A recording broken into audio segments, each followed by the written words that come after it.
주시는 우리 주일 예배 말씀의 제목은 하나님을 중심으로 살아가는 삶입니다. 우리 다 같이 인사할까요? 하나님 중심으로 살아갑시다. 옆 사람과 인사합시다. 하나님 중심으로 살아갑시다. 우리 또 앞뒤 사람과 인사할까요? 부활하신 예수님 중심으로 살아갑시다. 부활하신 예수님 중심으로 살아갑시다. 여러분, 광야 같은 인생이고요, 전쟁과 같은 인생이고요, 또 사망과 같은 인생에서 사망을 이기시고 부활하신 예수님과 내가 함께 가는 것이 어떠한 것인가 깨닫는 모든 소원교회 성도님들이 되시길 예수 이름으로 축원합니다. 서론으로 들어가겠습니다. 창세기부터 민수기로, 이제 창세기부터 시작해서 이제 민수기까지 왔어요. 시간 참 빠르죠. 우리가 새롭게 민수기에 들어가면서 하나님과 함께하는 것, 그리고 하나님을 대적하는 것이 얼마나 큰 차이로 벌어지는지 우리가 민수기를 통해서 볼 거예요. 나라에는 3요소라는 게 있어요. 절대 어려운 거 아니고요. 나라라는 요소는 나라가 되려면 영토, 인구, 주권 3가지 요소가 있어야 나라라고 봅니다. 그런데 우리가 지금 레위기까지 지나가면서 민수기에 오면서 보셨겠지만 이스라엘 백성에게 땅이 있던가요? 영토가 있던가요? 없죠. 백성도 있고요, 모세라는 지도자도 있으니까 주권도 있는데 땅이 없어요. 아니, 땅이 없는데 이스라엘이 무슨 나라입니까? 그렇죠? 지금 민수기 당시에 이스라엘은 광야에 있었어요. 광야는 누구 나라 땅일까요? 지금 이들이 있는 이 땅도 나라가 있을 거 아니에요. 광야에, 이 광야 주인이 누굴까요? 생각해 본 적 있으세요? 없으시죠? 광야는 사람이 살 수가 없어서 누구 소유도 아니었습니다. 나라라고 볼 수가 없어요. 살 수가 있어야 사람들이 이 땅을 가지려고 싸울 텐데 광야는 사람들이 싸우지 않아요. 왜냐? 이 땅은 누구도 가지고 싶지 않은 나라예요. 땅이에요. 이스라엘은 민족입니다. 근데 무엇 출신 민족이죠? 노예 출신 민족이죠. 그러면 땅도 없고 출신도 노예 출신인 이스라엘이 감히 뭐라고 자기들을 백성이다, 나라다 할까요? 하나님께서 이 백성들의 나라가 되어주시기로 하셨습니다. 보이지 않으나 존재하는 땅, 하나님 나라가 되었어요. 그 어디든 광야라 할지라도 내가 있는 곳이 너희의 나라다, 너희의 땅이다. 하나님이 이 노예 민족에게 너희는 제사장 나라가 되라 라고 명령하셨어요. 천지 만물의 주관자, 모든 것의 창조주이자 소유주 되시는 이가 말씀하신다. 이스라엘 너희는 나라다. 하나님이 이 땅을 창조하신 분이 너희가 나라다 하면 나라인 거예요. 저희 땅이 없는데요? 아니, 너희는 나라다. 그러면 나라인 거예요. 그렇죠? 저희는 땅이 없는데요, 하나님. 아니다, 너희의 나라는 보이지 않는 나라다. 저와 여러분은 하나님의 백성입니다. 아멘입니까? 하나님의 나라의 백성이라는 말은 하나님이 너희를 다스린다라는 뜻이에요. 간혹 강대국이라면서 그냥 평범한 서민, 일반 돈도 많이 버는 게 아닌 그냥 일반 서민이 그 어떤 나라에 취해서 다른 나라 못 산다고 무시하는 이야기가 어떤 뉴스나 인터넷에서 보신 적 있으세요? 그런 식으로 나는 하나님의 백성이야 라고 자부심 가지면서 다른 사람들 무시하라는 말이 아니에요. 하나님 나라의 백성이라는 말은 하나님의 명령과 법에 의해 통제된 삶을 사는 백성이라는 뜻이에요. 너희의 주권은 하늘에 있다 라는 말은 역시 나의 주권은 하늘에 있어 이러면서 막살라는 뜻이 아니라 나는 강대국 소유의 백성이야 라는 뜻이 아니라 너희는 하나님의 명령과 법을 따라야만 하는 백성이다 라는 뜻이에요. 인간들끼리 좋은 대로, 인간들 눈에 하고 싶은 대로 하면 그 삶은 고장난다. 어디서 확인했죠? 창세기에서 확인했습니다. 하나님 눈에 좋을 대로, 하나님께서 기뻐하시는 대로 이끄시는 보이지 않는 나라로 여러분을 불러주셨어요. 왜냐? 나 좋을 대로 하면 고장나거든요. 근데 하나님 좋으신 대로는 나를 안전하고 강하고 행복하게 만듭니다. 나의 보호자, 인도자로서 불러주셨는데 내 마음대로 해도 되는 그런 보호자, 내가 마음대로 해도 보호해 주시는 그런 보호자로 불러주신 게 아니라 하나님의 마음대로, 하나님께서 원하시는 대로 보호하심, 그것을 인도받는다는 거예요. 내 마음대로 하면 인도받는다가 아니죠. 하나님의 인도하심을 따라가면 하나님께서 보호하시는 과정으로 인도하시는 거예요. 그러면 하나님이 원하시는 대로 따라가야죠. 그래서 레위기를 통해 우리가 확인했습니다. 레위기의 원어 뜻은 그가 부르셨다. 네 마음대로 살지 마라. 네 마음대로 가지 마라. 내가 불렀다. 내가 원하는 대로 살아라. 내가 이끄는 대로 가라. 내가 부르는 대로 와라. 하나님께서 선택한 그대로 이끌림 당하는 나라로 부르신 거예요. 여러분은 하나님께서 이끄시는 나라의 백성이 되신 겁니다. 그러면 당연히 하나님께서 이끄시는데 말 안 듣고 내 마음대로 하는 게 하나님 나라에서는 불법이겠죠. 그래서 하나님께서 하셨던 말씀이 내 말을 잘 듣고 행하면 너희는 나의 백성이 될 것이다. 그렇습니다. 가장 핵심 포인트가 무엇이냐면 가장 중요한 인성은 교만입니다. 교만한 자는 하나님의 말씀을 듣지 않아요. 잘 듣고 행할 리가 없어요. 교만하거든요. 그렇기에 하나님 나라에 어울리지 않아요. 그렇죠? 어울리지 않아요. 법을 어겨요. 하나님을 어겨요. 그러면 죄라고 보게 되죠. 그래서 하나님은 우리를 죄라는 것을 먼저 가르치셨어요. 죄가 무엇인가? 죄의식 가지고 막 이렇게 쭈그려서 살아라 이 뜻으로 가르치신 게 아니라 나는 죄인이구나. 나는 하나님의 법에 잘 어울리지 못하는구나 라면서 우리를 겸손하게 만드신 거예요. 교만을 꺾기 위해서 율법을 가르치신 겁니다. 교만을 꺾기 위해서 죄라는 게 무엇인지 가르치신 거예요. 성경을 보면 하나님께서 사랑한다고 대놓고는 계속 말을 안 하세요. 하나님께서 우리가 지금 모세오경 보는 동안 내가 너희를 사랑한단다. 너희는 나의 자녀다. 이런 구절들이 없어요. 그리고 성경을 보면 자꾸 우리에게 요구하시는 것처럼 보여요. 이거 해라, 이거 하지 마라, 저거 하지 마라, 이거 내놔라, 양 내놔라, 소 내놔라. 그래서 교만한 사람이 이 말씀을 읽으면 자신이 하나님보다 높거든요. 하나님보다 높아요. 하나님보다 낮으면 겸손하겠죠. 근데 내가 하나님보다 높으니까 하나님이 하시는 요구가 마음에 들까요? 하나님의 명령이 본인에게 합리적으로 느껴질까요? 나는 내가 하고 싶은 대로 하고 싶은데, 나는 똑똑하고 하나님 없이도 잘 먹고 잘 살 수 있는데, 하나님께서는 교만한 자라도 사랑하시니까 죄라는 방법으로 그 교만함을 치시고 계신 거예요. 겸손하게 만드십니다. 그렇습니다. 교회는 교만할 자유를 박탈합니다. 그리고 하나님께 칭찬받을 기회를 제공합니다. 이것이 겸손, 거룩함이에요. 거룩함은 그렇게 만들어집니다. 내가 거룩하니 너희도 거룩하라. 거룩하지 않으면 만나주지 않겠다. 너희가 부자라서 소를 가져오던 가난하여 곡식을 가져오던 상관없다. 어떻게 보다 왜가 더 중요하다. 그러니 거룩한 마음으로 나아라. 곧 겸손한 마음이다. 겸손한 마음으로 나오는 자가 하나님의 옷으로 어울린다. 이 내용이 우리가 지금까지 창세기를 지나서 민수기 전까지의 내용이에요. 모든 교회 공동체는 예수님의 옷입니다. 그래서 교만한 자가 죄악을 저지를 때 우리는 덮어주는 게 아니라 권면합니다. 그래서는 안 된다고요.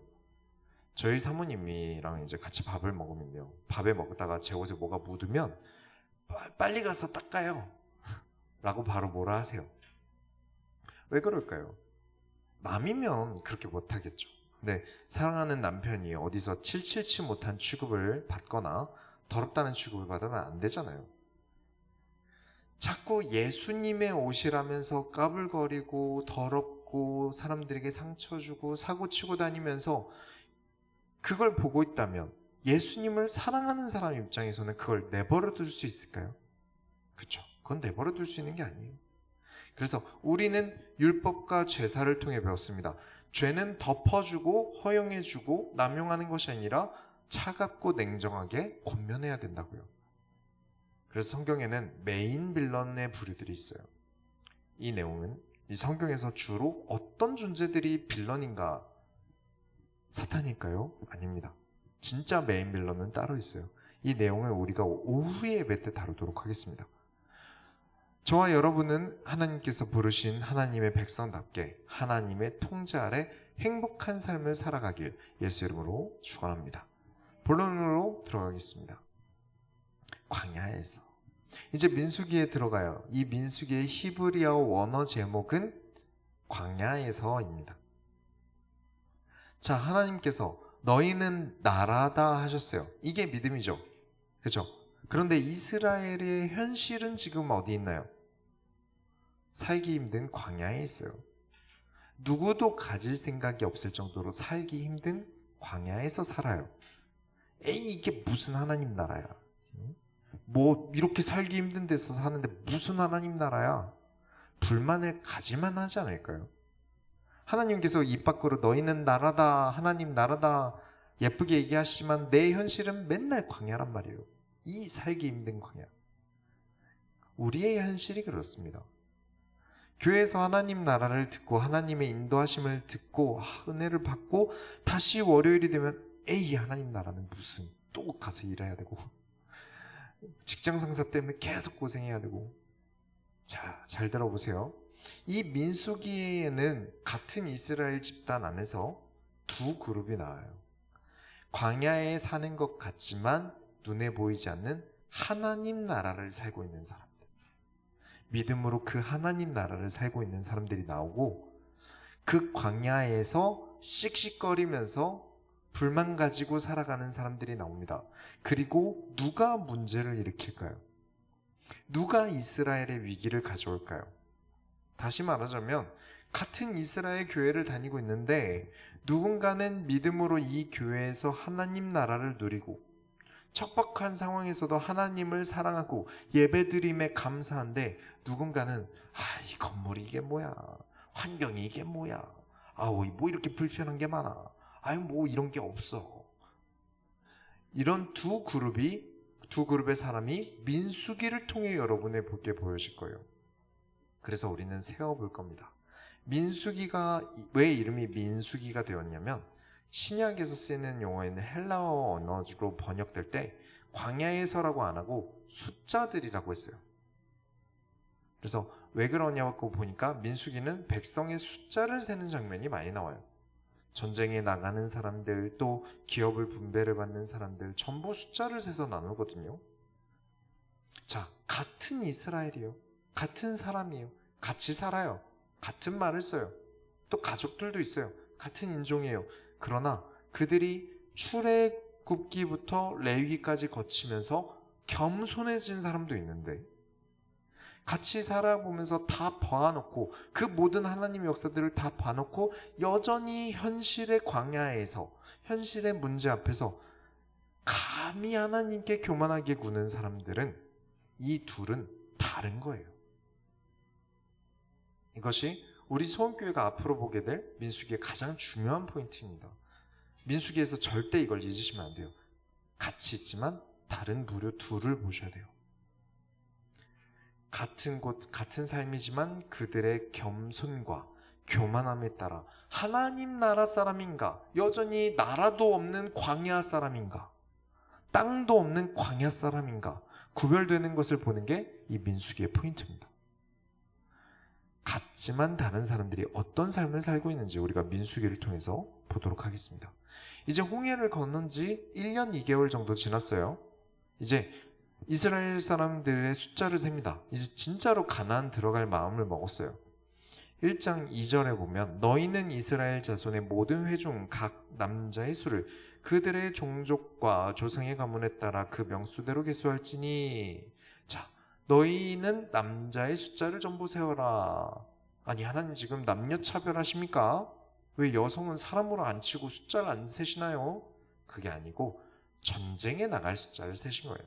그러니까 전쟁을 하고 죽을 수 있는 사람의 숫자를 세신 거죠.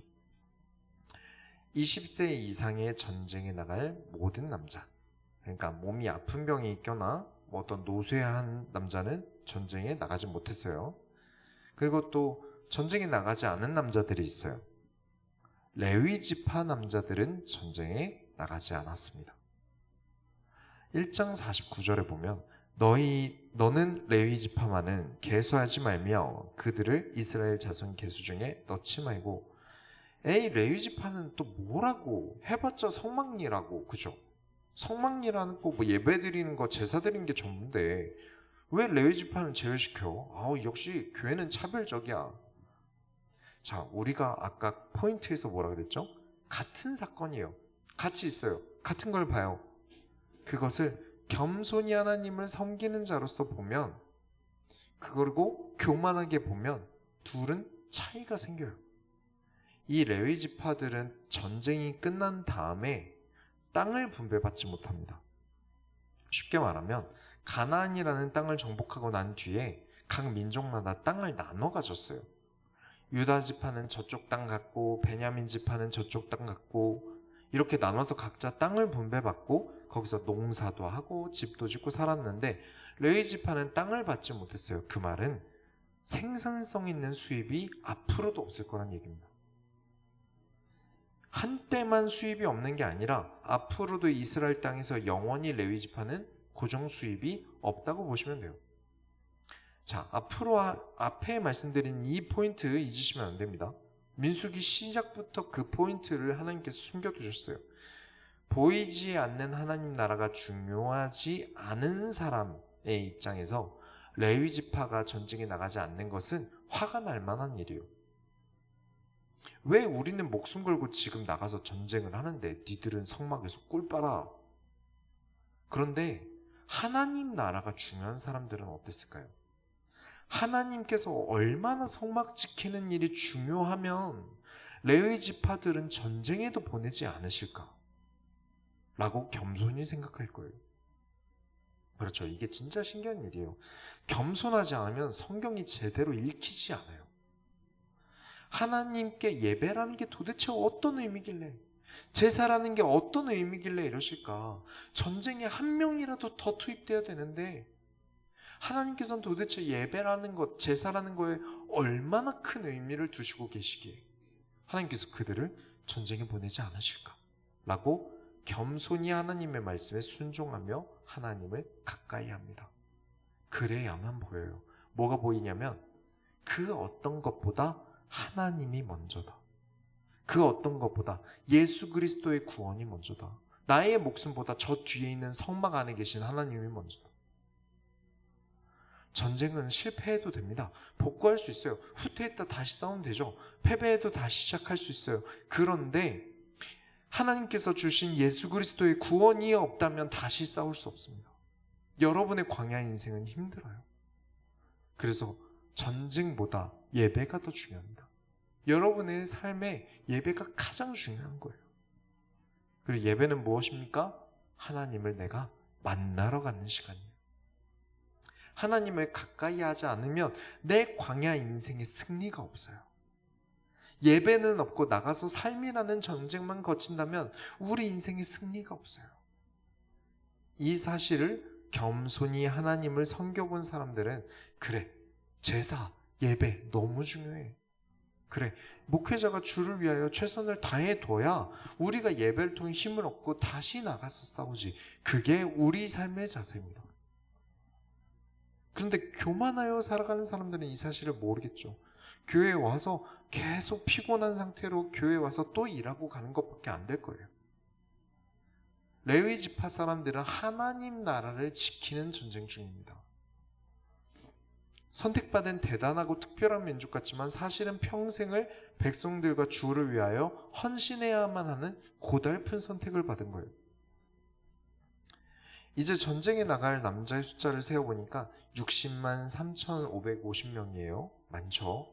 이게 정말 중요한 게 처음 아브라함에게 너희의 후손을 바다의 모래처럼 많게 하겠다 라고 약속하셨잖아요. 그때 아브라함이 믿지 않았어요. 내가 나이가 노인인데 무슨 애를 낳냐 이러면서 하나님을 믿지 않았어요. 그런데 보아라, 아브라함이 겸손히 하나님을 섬길 때 누굴 주셨냐? 아들 이삭을 주셨다. 그 이후부터 하나님께서 아브라함의 후손을 전쟁에 나갈 숫자만 60만 3천 명까지 태어나게 하셨다. 진짜로 하나님께서는 약속을 지키셨어요. 그리고 지금 이스라엘 백성들은 엄청 긴장되는 상황이에요. 전쟁에 나가려고 합니다. 그래서 숫자를 센 거예요. 그러니까 죽고 죽이는 너무 긴장되는 상황. 그 상황으로 들어간 거예요. 나 죽으면 어떡하지? 나 패배하면 어떡하지? 우리 애들은 어떡하지? 그런 이스라엘 백성에게 하나님은 약속을 지키신다. 보아라, 이 정도의 숫자가 되었다. 이렇게 많은 숫자가 되었다. 아브라함에게 하셨던 약속을 지키신 하나님은 지금도 우리에게 약속하셨다. 그 약속을 지키실 것이다. 우리가 하나님의 군대고 하나님은 가나안 땅을 정복하게 한다고 분명히 약속하셨으니까 지키실 것이다. 그것을 증거하는 거예요. 2장 34절에 보면 이스라엘 자손이 여호와께서 모세에게 명령하신 대로 다 준행하여 각기 종족과 조상의 가문에 따르며 자기들의 길을 따라 지는 치기도 하며 행진하기도 하였더라. 이스라엘 백성이 일단 애굽에서 나오긴 했는데 어떻게 가나안에 들어갑니까? 완전 오합지졸이에요. 그냥 시키는 대로 살고 밥만 주고 일하던 사람이었거든요. 그래서 아직 전쟁을 할 군대의 질서가 없어요. 그래서 1장에서는 몇 명의 숫자를 확실히 세서 징집을 하고 2장에서는 군사 조직을 배치합니다. 사진 보여드리면 어떻게 세우냐면 이제 북쪽에는 단, 아셀, 납달리 지파, 서쪽에는 에브라임, 므낫세, 베냐민 지파 등등 보시는 대로 이제 진영이 나눠집니다. 참고만 하라고 보여드리는 거고 뭐 외우거나 뭐 자세히 볼 필요는 없어요. 가장 가운데 성막이 있고요. 우리는 지금 이 시대를 살아가면서 어떻게보다는 왜를 더 신경 쓰고 있으니까 왜 이렇게 진영을 만들고 있는지 확인을 해볼게요. 20명을 일주일 통제하는 것도 되게 힘든 일입니다. 그죠? 머리 아픈 일일 거예요. 그런데 지금 200만 명을 끌고 가나안 땅으로 광야를 지나가야 돼요. 그래서 군대를 세우기 전까지는 광야에서 출발하지 않으셨어요. 확실한 진영을 만드시는 이유가 뭘까요? 함부로 마음대로 하고 싶은 대로 살아선 안 된다는 거예요. 전쟁 중에 함부로 자기 마음대로 살아보겠다고 아니면 가보고 싶은 데 있다고 요쯤 가면 저기 관광명소 있다는데 이러면서 혼자 이탈하지 말라고 그래서 그 주변을 군사들로 둘러세웁니다. 군대에게 누군가가 이탈을 하는 건 치명적인 문제예요. 그래서 각 지파들이 함부로 사람들이 움직이고 떠나지 못하도록 결속을 시켰어요. 그리고 광야라는 곳이 행군하다가 뭔가 잠시 한눈 팔다가 뒤처지게 되면 되게 위험하다고 하더라고요. 여기가 어디지? 우리 민족 어디가 있지? 어디 걸어갔지? 저긴가? 하고 가면 완전 딴 데로 갈 가능성이 높아요. 광야가 그만큼 길을 잃어버리기도 참 쉬운 지형에 있다고 해요. 그리고 모래바람이 불면 눈앞이 잘 안 보인다 그래요. 그래서 무작정 그냥 내 마음대로 걷다가 이탈되기 쉬워요. 그래서 무조건 질서 가운데 움직여야 합니다. 이스라엘은 진영을 갖추고 그 누구도 함부로 떠나거나 움직이거나 잃어버리지 않도록 하는 게 가장 중요했어요. 겨울이 되면 여러 단체에서 수련회를 해요. 그죠? 적게는 몇십 명, 많게는 막 몇천 명 모이는 그런 교단들 수련회를 하거든요. 어린아이들이잖아요. 말을 듣게 하는 게 쉽지 않아요. 그쪽으로 가면 안 돼요 라고 말을 해도 우와 하면서 그 길로 뛰어가요. 아주 난장판이에요. 그러다 눈이라도 오잖아요. 와, 신나서 통제가 안 됩니다. 와, 감당이 안 돼요. 거기다 또 밤에는 이 저학년 애들 1학년, 2학년, 3학년 정도 되는 애들이 숙소에서 엄마 보고 싶어 하면서 엄청 울어요. 안 그래도 그렇게 엄마 보고 싶다고 우는 애들한테 같은 숙소 쓰는 고학년, 5학년, 6학년 되는 애들이 뭐 하는지 아세요? 저기 귀신 있다. 창문에 귀신 보인다. 그렇게 고학년 애들이 저학년 애들을 아주 졸도를 시켜요. 애기 입장에서 얼마나 무섭겠어요. 이게 통제가 안 돼요. 거기다 제일 스트레스 주는 건 어른들이에요, 사실. 아이들의 안전을 위해서 못 올라가게 이렇게 워닝 이렇게 써놓고 막아뒀는데 자기들은 거기가 빠르니까 기어코 그 위험한데 애들 데리고 올라가게 돼요. 그래서 돌아가는 거 귀찮다고요. 그래서 이제 자기보다 어린 스태프들이 안 돼요, 안 됩니다. 여기로 가시면 안 돼요. 이러면 애들 데리고 내가 힘들게 올라가야 돼. 이러면서 소리 지르는 사람들도 많이 있어요. 이 이야기를 드리는 이유는 질서 때문이에요. 교회에서 쓰이는 자유라는 단어를 통해서 교만하려는 사람들이 있어요. 예수님께서 주신 자유함은 절대 교만해질 수 없는 자유거든요. 왜냐면 하나님께서 그냥 오늘따라 기분이 좋은데 애들 구원이나 줄까 하면서 야 예수 그리스도 받아라 이렇게 주신 구원이 아니에요.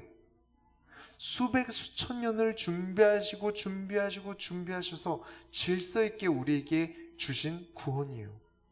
그런데 구원받았으니까 이제 자유해 라면서 막 죄책감에서 자유하려고 막 살아도 나는 하나님 자녀라면서 서양권의 교회 중에서는 신나게 막 1시간 동안 찬양하고 너무 좋다 이제 2차로 마약하러 가자 라고 약하러 가는 경우도 있다고 해요. 성경은 완전 반대입니다. 우리가 받은 구원은 내가 교만할 자유를 박탈합니다. 그리고 겸손히 하나님께 나아갈 기회를 주는 거예요. 우리가 받은 자유는 삶의 자유가 아닙니다.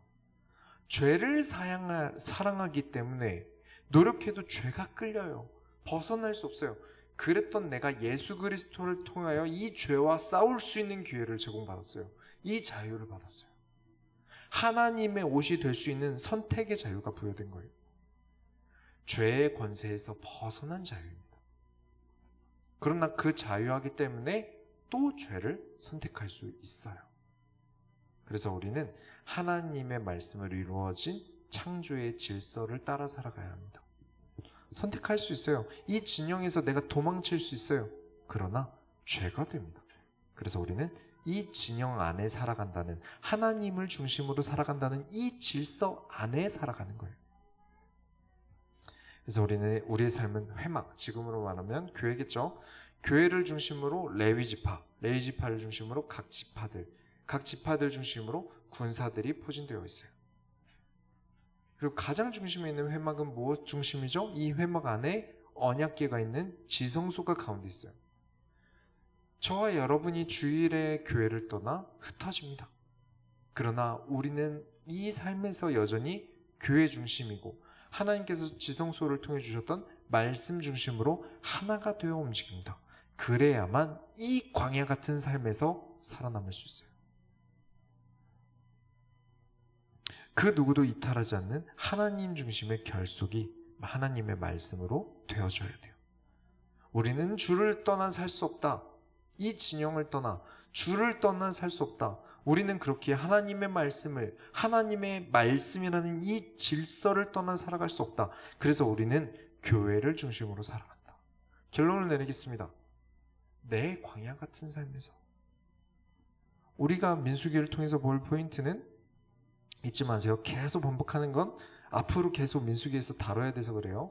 겸손한 자의 삶과 교만한 자의 삶이에요. 같은 이스라엘 진영 안에 있다고 하더라도 하나님을 섬긴다고 말하는 그 삶들은 분명히 삶의 차이가 발생합니다. 같은 교회에 있다고 하더라도 삶의 차이가 발생해요. 우리는 계속 민수기를 통해 확인할 거예요. 자, 예를 하나 들어볼게요. 사랑하는 자들을 모았어요. 하나님 아버지께서 식사 자리로 사람들을 불러 모아서 같이 식사를 하는데 다들 분위기가, 한 명은 나를 알아줘, 나를 주목해, 난 관심 받고 싶어 이러고 있고, 한 명은 요즘 열받아, 다 열받네 이러면서 계속 분위기 망치고 있고, 한쪽은 아, 왜 이렇게 귀찮은 자리를 만들어서 식사 준비도 해야 되고 너무 귀찮은데 라면서 투정 부리고 있으면 모두가 이렇게 자원함이 없이 하나님을 만나는 기쁨이 없이 모였다면 이 분위기가 어떻게 될까요? 사람은 속일 수 있어요. 척할 수 있어요. 은혜 받는 척할 수 있어요. 그런데 하나님은 속일 수 없어요. 육신적으로는 거룩하고 좋은 분위기를 만들 수 있겠죠. 그러나 하나님은 우리의 속을 다 알고 계시잖아요. 그래서 하나님께서는 말씀을 주십니다. 그런데 이 말씀을 듣고 교만한 자들은 그런갑다 싶으면 별로 중요하지 않은 이야기 같아요. 아무리 들어도 이게 그렇게 중요한 것 같진 않은데. 그런데 겸손한 자들은 알아들어요. 일부러 그들만 알아들을 수 있는 이야기를 하신 거예요. 그래서 민수기에서는 하나님께서 그들을 직접적으로 때리시는 사건들이 굉장히 많이 나옵니다. 많이 죽어나가요. 겸손해져라. 교만해지지 마라. 그래도 못 알아듣는 사람들이 꽤 많이 죽는 이야기가 민수기예요. 너희는 레위기를 통해 하나님을 만났다. 예배가 무엇인지 깨달았다. 하나님께서는 어떤 사람을 좋아하시는지 너희는 알고 있다. 부자든 가난한 자든 병든 자든 누구든 상관없이 하나님께서는 하나님께 가까이 나아가려는 겸손한 자를 하나님께서 기뻐하신다. 이 사실을 저와 여러분이 분명히 배웠습니다. 안 배웠다고 하시면 안 돼요. 분명히 배웠습니다. 그리고 이제는 삶을 살아가셔야 합니다. 우리의 삶을 내일부터 혹은 오늘부터 이루어질 여러분의 힘든 삶 속에서 이 질서를 따라 살아가셔야 됩니다. 막 산다? 함부로 산다? 아니다. 예수님의 옷으로서 하나님 중심으로 질서 있는 삶을 살아간다. 내가 하나님 중심에서 벗어나 내 마음대로 소원교회의 공동체를 이탈한 것과 내가 원하는 것을 하나님께 원망하며 달라고 하는 교만함이 어떤 것인지 우리가 실수하기 전에, 앞으로 실수하고 후회하기 전에 미리 민수기라는 예시를 통해서 배우게 될 겁니다. 그래서 이 민수기를 통해서 미리 배우시고 우리 삶의 고통과 슬픔보다 하나님으로 인한 행복과 안정이 가득하길 예수의 이름으로 축원합니다. 우리가 하나님의 소원을 이뤄드립시다. 하나님 감사합니다. 우리의 광야 같은 삶과 우리의 어렵고 힘들고 좋지 않은 상황 속에서도 하나님은 살아계시며 우리가 하나님 중심으로 살아갈 때 우리가 능히 이 광야의 삶을 잘 살아가며 우리가 하나님이 원하시는 하나님 나라로의 백성들로서 살아갈 줄 믿습니다. 살아계신 예수 그리스도의 이름으로 기도드렸습니다.